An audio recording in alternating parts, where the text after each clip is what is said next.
This is Deborah Atkinson, and you're listening to Flipping 50, where I address your top questions and struggles. I share what to eat and how to move, how to think to get the energy and the vitality you want in the second and better half. Have you ever thought it would be great to be a health coach? Or thought about how you could turn your life into something you get up in the morning and love every day what you do? I've got news for you about why your food struggles can actually be a blessing in disguise and tie right into possibilities for your future. My guest and weight loss expert, Tricia Nelson, lost 50 pounds by identifying and healing the underlying causes of her emotional eating. Tricia has spent nearly 30 years researching the hidden causes of the addictive personality. Tricia is an emotional eating expert and author of the #1 bestselling book, Heal Your Hunger: 7 Steps to End Emotional Eating Now. She's also the host of the popular podcast, The Heal Your Hunger Show. A highly regarded speaker and coach, Tricia has been featured on NBC, CBS, KTLA, Fox, and the Discovery Health Channel. Tricia, thanks so much for being here. Oh, it's so my pleasure. Thank you, Deborah, for having me. This is, of course, I have a hot audience, but this is a hot topic. I mean, emotional eating, I think we're kind of figuring out, is just more than not having willpower, not having discipline. Talk a little bit about how you evolved into this journey of actually sitting on the other side of let's help other people figure this out. Absolutely. Yeah, no, this was born right out of my personal experience. I think from the get-go, I was an emotional eater, and I really loved food. And that's really where this comes from, is from very early on, I really think the last, or rather first memory I had was of just loving food. And I learned to cook at a young age. I was very proud of that. And I loved to make concoctions in my house. I made my own cookie dough when I was wanting to eat something sweet. And I just was always eating and nibbling. And as I got older, I started putting on weight, like around, 7, 8, 9 years old. And my mother was kind of onto me and my eating habits. And so she would try to, affect my eating by pushing by limiting how much butter I put on my bread, or she'd give me the evil eye when I was putting butter on bread. So it was became this little push and pull with my mom, because she didn't want me to be fat, and I was getting fat. And so, the more somebody tries to control what you eat, of course, the more rebellious you become, and you want to eat more. So I got tricky. And so that's how it went. And by age, I'd say, 12 or 13. And as I was entering adolescence, I became a butterball, and I was overweight, and I had a big round face and had a big roll in my tummy. And the older I got, the bigger it got. And by age 21, I was 50 pounds overweight. And, I hated every minute of it. It was miserable for me. And I, of course, was trying diets and exercise programs and pills and potions and lotions. And I went to 12-step programs. I went to therapy. I even went to an eating disorders therapist. So, Deborah, I was not a slouch. I was doing everything I could to try to affect, my weight. But everything I tried would, it would work for a time. But it would always, stop working, and I would have to eat again. And of course, when I ate, I would overeat. I'd go back to the ooey gooey chewy foods that I really wanted to eat. So it was painful, and that's really that pain of being overweight, being bigger than my friends, not fitting into my clothes, having my legs chafe when I was fat, when I was at the beach. That pain was very painful for me. It's like psychic pain. And what happened for me is I met somebody who had a solution for me that went beyond the food and, the weight. And really what he did is he helped me get to the underlying causes, and that turned everything around for me. And that's when I lost the weight and I was able to keep it off. And then I loved his work. It was really spiritual work and really dealing with deeper emotions. And I loved it. And so I basically joined him in helping others, and literally my entire adult life that's what I've been doing. And more recently, over the past few years in the, online space with Heal Your Hunger, I teach people about emotional eating because I feel like people are missing the boat and they're never going to get to their goals until they really go deeper with it. I love that. A couple of key things I think you've said that is a newsflash. It's not really about the food ultimately, but I've got a question that seems so simplistic and yet not, because I would say many of us are probably emotional eaters, at least at some point in situations where we are in our lives. But how does someone know if they're really an emotional eater that you're addressing and talking to, or a food addict, a stronger way to put it? Great question. My personal feeling, and I've been at this for 30 years now, and when I say what I do, everybody tells me their story. So Yeah. My feeling is really, by observation, we are all emotional eaters. I believe we're hardwired to have an emotional connection with food so that we would subsist as a species. We have to have some kind of pleasure from eating so that we'll continue to eat. So I do feel like everybody's got it in them. Like we've all got it in us to eat too much ice cream or too many cookies or just to pig out once in a while. So and those aren't the people I'm addressing because, they can do that and then get right back on the horse and exercise a little bit more the next day, and burn off those calories and control themselves next time. And so they really aren't the ones I'm talking about. The ones I'm talking to and about are people who really do lose control on a regular basis. So what this really is, because I believe we're all, we all have a tendency to overeat. I believe it's a spectrum, and you're somewhere on that spectrum.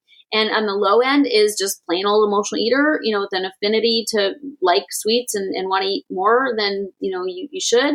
And then the high end is, like you mentioned, the food addict. This person who takes it way too far is completely out of control. That's where I was, where I would literally, I'd just be overtaken by this terrible urge to binge. I was a binge eater, and not all emotional eaters are binge eaters, but I was. And so I would get amass food. Like I'd get a bag of Doritos and a bag of, cookies and a pint of ice cream. And I'd just, Hershey's Kisses, of course. And then I'd sit in front of the television and I'd gorge myself. And, of course that wasn't always the plan, but I'd end up eating everything, or I'd eat almost everything. And then I'd be so stuffed, I'd throw the stuff away. Like you feel so gross. You never want to eat that kind of food again in the moment, throw it away. And then, hours later, after having a little more food, space in your stomach, I would go back and retrieve the food from the trash. So that's a food addict. Okay. That's somebody who really takes it too far. And that's what I did. And it was so shameful. I felt so ashamed of my eating habits, and so not everybody is in that place. Not everybody's in that place, but many people are. But some people come up to me and say, hey, I've never binged. I'm not a binge eater. So how can I be an emotional eater? And my feeling is that it doesn't always matter, because sometimes it's the foods that we choose that also are indications of being emotional eaters. So I feel like the foods we choose, like if we're choosing potatoes over broccoli, if we're choosing bananas over apples, rice instead of, carrots. I mean, when we're choosing the carby, starchy foods, that's for emotional reasons also, because that stuff definitely deadens our feelings. And so that's really emotionally driven. Even people who undereat, Deborah, I will say can be an emotional eater, because what's happening is that they are undereating or not eating for emotional reasons as well. So it definitely is a big spectrum. And I have on my website something called, it's a quiz, are you emotional eater or food addict? And people can take that quiz and find out where they are literally on that spectrum. That sounds so worthwhile. And, my brain is kind of trying to go around in circles, and maybe you're describing a continuum, but I'm also thinking, okay, so emotional eater just has so many facets.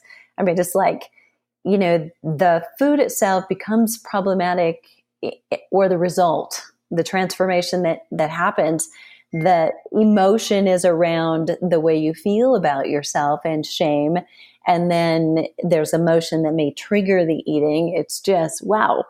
It's kind of mind blowing. And I think until you sit down and unpack it, you don't realize how much is there.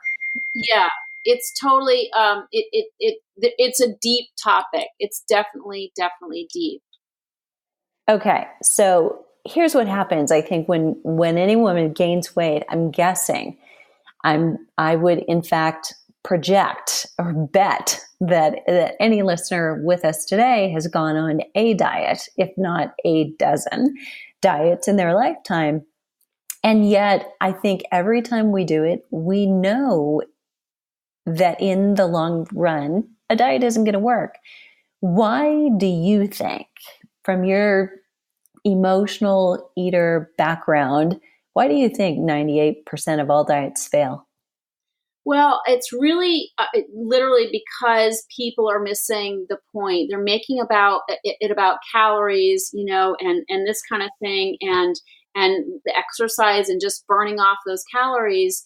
But if they have an emotional affinity, for food, no matter what they know, they're eating past what they know. So it's like I can know, cookies are not healthy for me and that I can't just eat one. But when my emotions overtake me and I do eat more than one and I pig out on them, there we go. I am blowing the diet. So everybody can go on a diet for a little amount of time. You get all psyched up, you're in the right mindset and that kind of thing.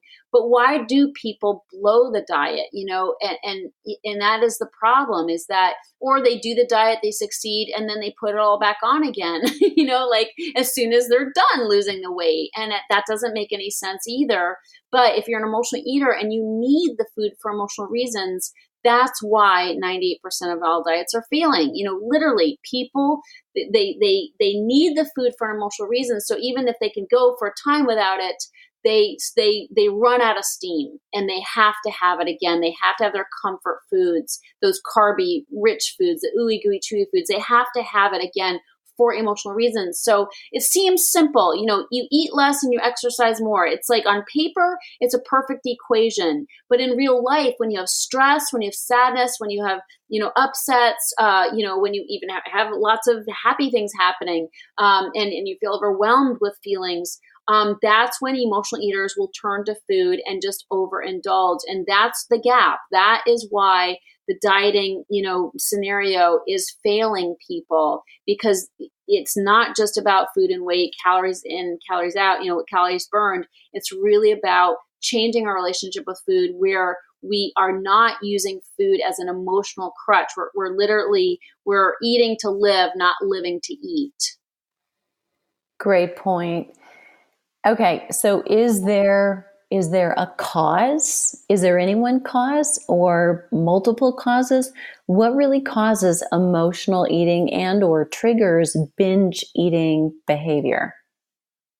So many things. But in my 30 years of research and experience of helping emotional eaters, there are three primary emotional drivers. I mean, there's lots of emotions. We eat over all kinds of emotions, but it can really be boiled down to three emotions. And I call it the PEP test to make it easy so people know how to kind of check in with themselves. So P is an acronym. PEP is an acronym, and the first P stands for painkiller. So we use food literally to kill emotions, okay, just to numb them out.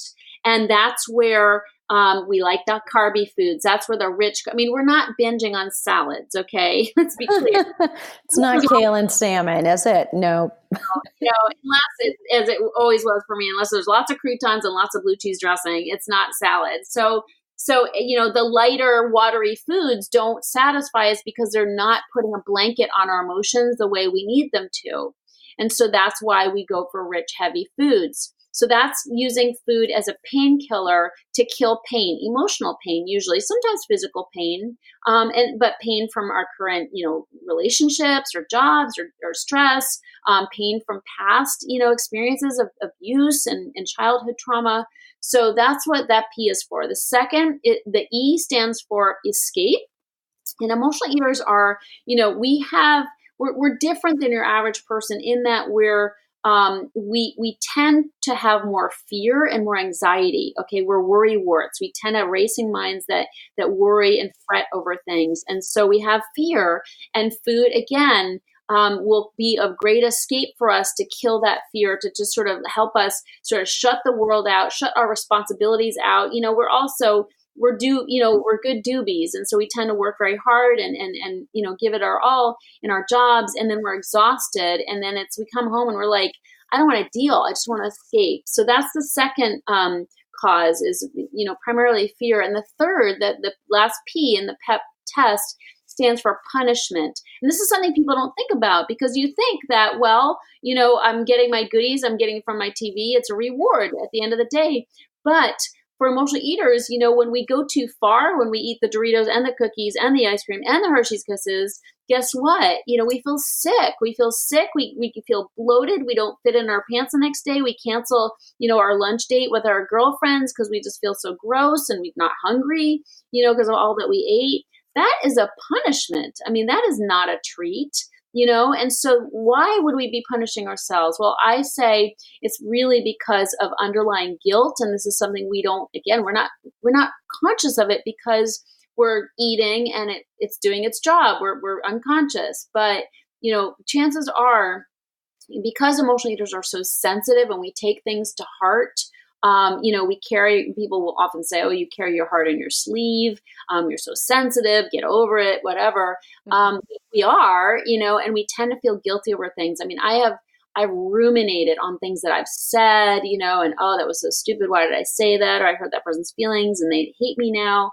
All that stuff that piles up. And so we tend to use food as a form of punishment, even if we're not consciously aware of it.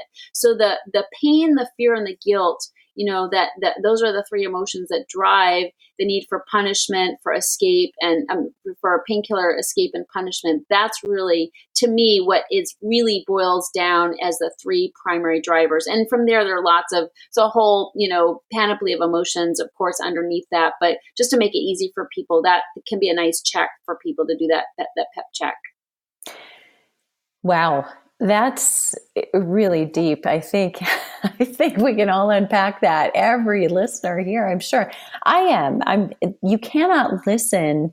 I can't listen to you talk about that without feeling like, oh yeah, I've done that before. Yep. Been there. Yeah. Wow. Okay. So let's dive into this. You refer to something as the anatomy of the emotional eater. Can you tell us a little bit more about that? Totally. And I've actually been talking about it. I just didn't name it. Yeah. My experience is there is, again, this is from many, many years of working with emotional eaters and knowing myself and overcoming this myself. There is definitely a personality prototype of an emotional eater, a composite of personality traits that make up the emotional eater and that drive emotional eating. So much of the time, I mean, usually people are trying to overcome their problem at the food level, at the weight level, the calorie level. And guess what? That, as we've talked about, doesn't work. And so what we need to do is stop focusing on that and start focusing on how we're living and how we're really reacting to life, because that's really going to give us clues as to why we're driven, why we're compelled to eat, even when we know we shouldn't.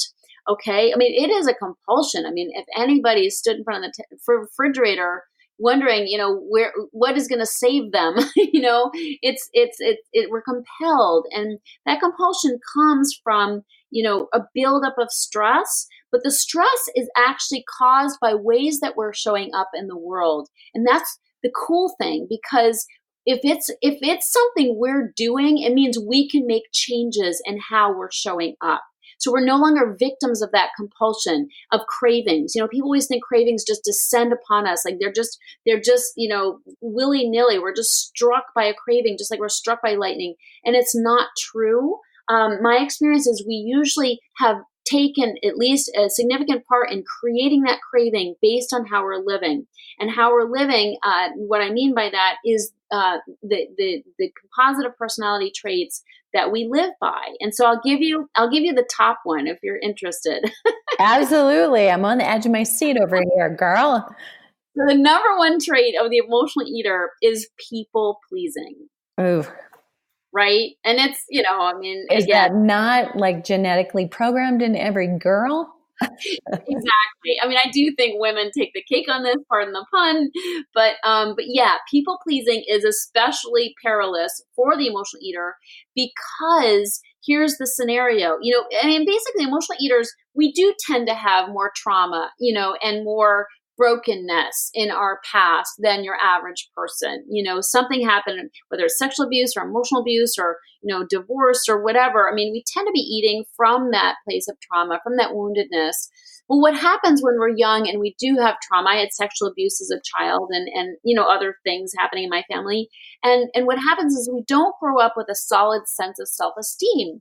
And so what happens is we look for that outside ourselves in our life, and so we're out there trying to get approval from other people, which is a problem because what happens is in order to get it, we prostrate ourselves. We take on those extra projects at work. We say yes when we should probably be saying, no, my plate is full, which of course is more true than people realize. But we're always like doing more and more and more, trying to get this approval.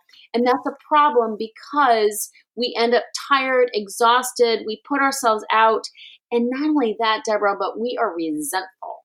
Okay. Because nobody's ever as pleased as we plan on them being, right? We're like, oh, God. I think I am just the cat's ass, and they don't even notice, right? Half the time, it's like they don't even know. And so we're exhausted and burnt out, and then we're pissed off. And that is the perfect storm for going home and having what I call the I deserve it binge, right? Like they're not going to recognize me. I'm going to reward myself, So that's a big problem, and it has to stop. I mean, if people want to overcome emotional eating, they have to show up differently in the world. And the people pleasing thing, I tell you, is the number one pitfall for us. And it's hard. That's why in my programs, I teach people literally how to speak up for themselves, literally communication tools where they can start to say, if somebody asks them to go to some event and they already have 10 commitments and they can't possibly go to another thing without hurting themselves and stressing out.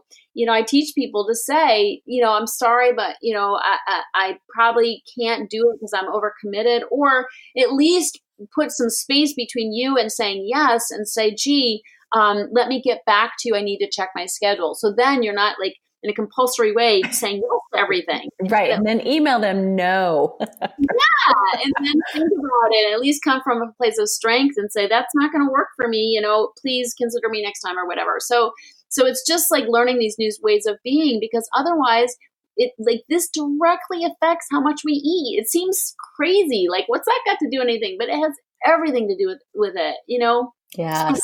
So other things, I mean, definitely speaking up for ourselves, but self-care plays a big part. We tend to be caretakers, take care of other people, go above and beyond for other people and taking care of their feelings, especially if they're seem mad at us, and so, that has to change. We have to start taking care of ourselves first. And so these are subtleties of living that directly affect how much we eat. But that's why, the whole focus on diet is to me so superficial and ineffective for the emotional eater, specifically because if we keep living the same way, we will keep eating the same way. I love it. So I've summarized this in my words. I would say this is what you're saying is trying to solve an emotional problem with food and calorie control is like trying to turn a screw with a hammer. Yeah, it's a good one. Yeah. Okay. So although I totally get it, we're talking about something so much bigger, and excuse me for asking a problem or a question that's probably feeling a little smaller, but this will come up. Do you have any tips for differentiating between emotional and physical hunger? Oh, definitely. It confounds me how closely these seem. I mean, even to this day, I've been doing this work for over 30 years, Deborah. And there'll be some mornings, at 10 o'clock in the morning, and I'll be like, I'm so hungry, and I'll be convinced that I should eat something.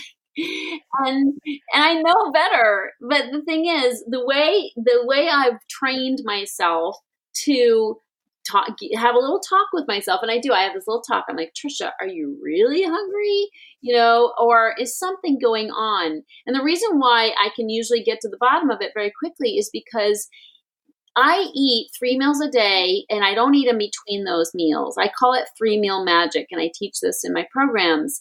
And it is by far the best plan for emotional eaters. And I know lots of dietitians and nutritionists will say, oh, you need to eat many times a day. That works for many people, but for emotional eaters, eating 3 meals and not eating in between is so useful. And I'm not talking so much from a diet standpoint or just a physical standpoint as emotional standpoint. Because if I ate my breakfast, let's say at 7 a.m.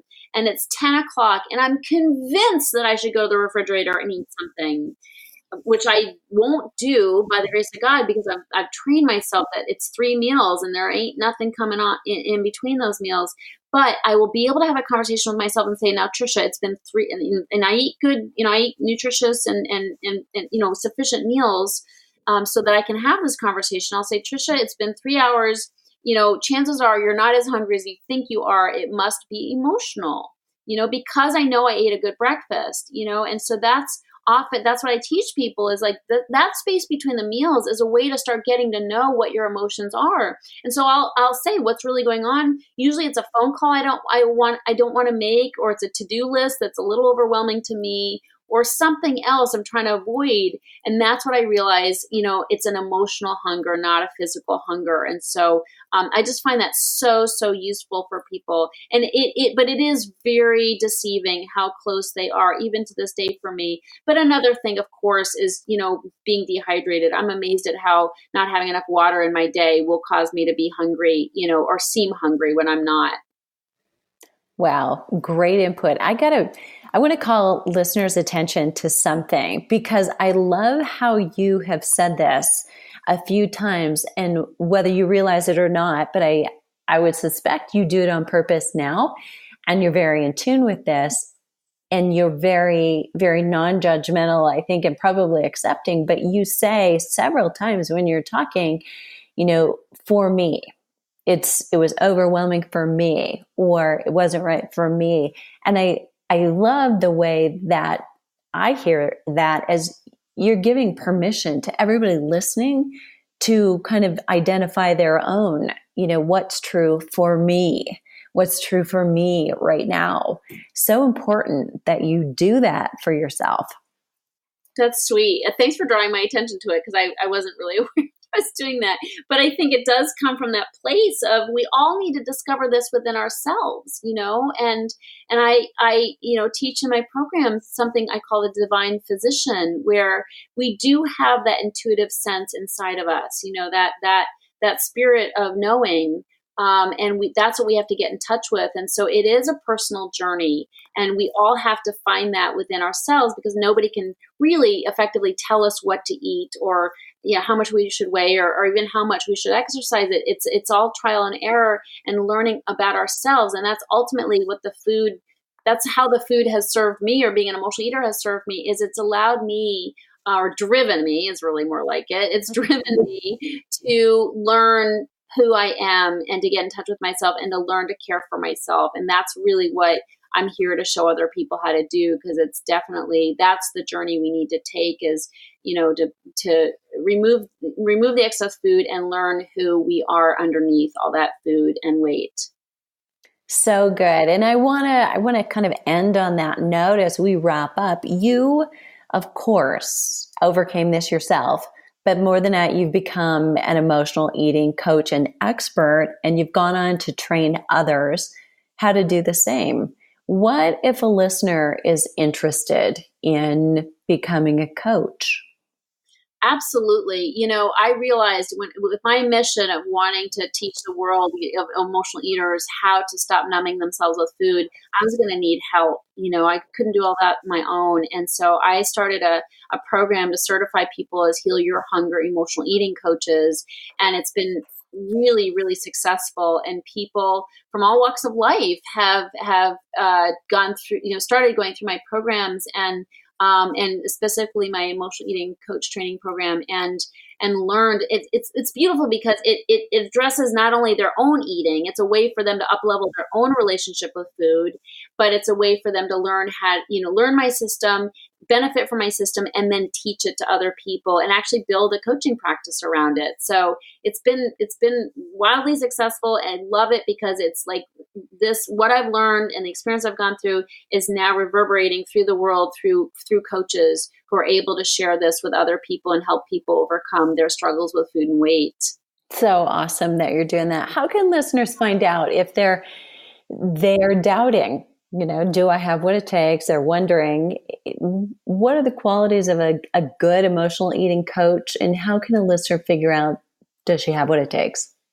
Yeah, well, there is a beautiful checklist that we can provide here for people, where they can, it's literally 3 top qualities. They can find out if they're, if they qualify. But some people might think, oh, I couldn't do that. I haven't overcome my own issues yet. And that I find that people say that to themselves, but that's not true. Like, if somebody struggles with food and weight, that's the best person to actually become an emotional eating coach. Just like myself, it's like when you know this struggle intimately, you are the most qualified person to help somebody with it. And I teach you how to overcome it. Like, I help you overcome it so then you can teach it to other people. But having been walked through that fire, that's the number one quality, that I want in my coaches, is to know what it's like to be powerless over a cookie, and it's like, because there's nothing worse than going to a doctor who's a skinny mini who tells you to eat less and exercise more. Like tell me something I don't know, doc. It's like,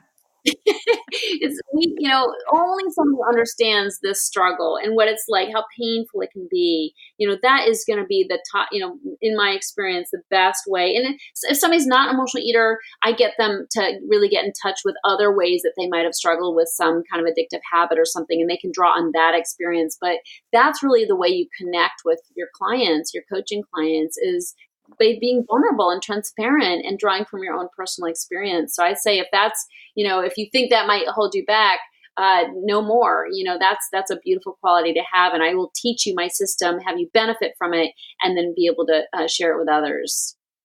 Beautiful. Okay. So listeners, I do have that link. Tricia shared that with me just now.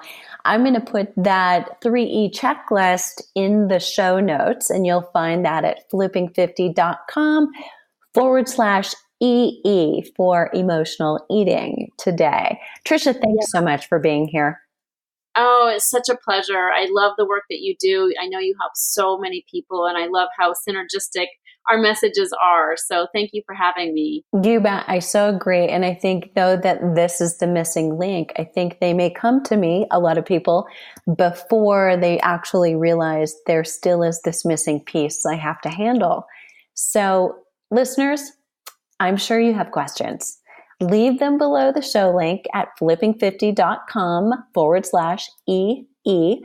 I love hearing from you, and I know Tricia will. I'll pass them along. If this episode was helpful, please leave a rating in iTunes and then share it with a friend. Surround yourself with a supportive community of women on the same journey. To get the most from this week's episode, and of course, to get the juicy link to that quiz so that you can find out the checklist if you've got the right qualities, and to just review the notes that I've taken over our podcast. Again, you can visit flipping50.com/EE, where you'll find everything you need. Let's start flipping 50 together.